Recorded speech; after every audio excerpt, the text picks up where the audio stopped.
আমি হচ্ছে গিয়ে পটিয়া আলমদার পাড়ার সন্তান।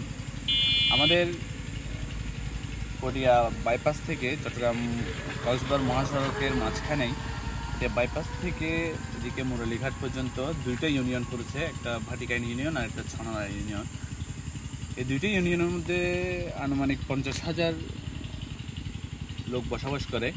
এই 50,000 লোকের মধ্যে সবারই একটা দাবি যে পটিয়া বাইপাস থেকে মুরালিঘাট এই পুরো ইউনিয়নটাই, এই পুরো দুইটা ইউনিয়নেই একটা লাইটও নেই রোডের মধ্যে। দেখুন, আপনারা দেখতে পারবেন আশেপাশে পুরাই অন্ধকার অন্ধকার। মানে রাতের বেলা মানুষের চলাচলে একটা দুর্ভোগ হচ্ছে, কিন্তু ছিনতাই হয়, ডাকাতি হয়।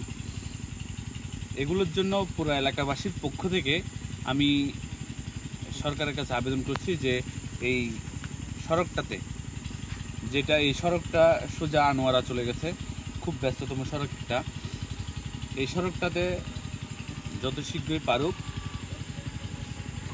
লাইটের ব্যবস্থা করার জন্য।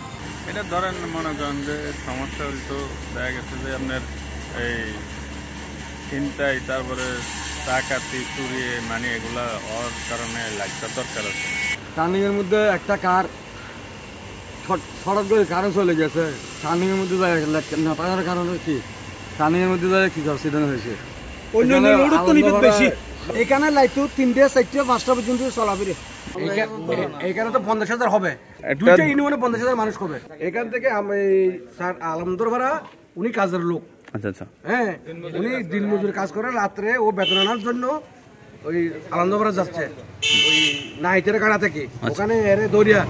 হ্যাঁ, মানে এভাবে অত্যাচার করে লোক ওনাকে ধরে ওই চুরি মারছে, আর মানে যা আছে তা নিয়ে নিয়েছে। মানে আমরা এই 10টার দিকে দোকান বন্ধ করে দিই, এরপর জায়গাটা নিজে ফেলে যাই। মাঝে এলে গাড়ি অ্যাক্সিডেন্ট হয়, রাত্রের বেলায় একটু জামলা হয়। যদি লাইটিংয়ের ব্যবস্থা হয় তবে আমাদের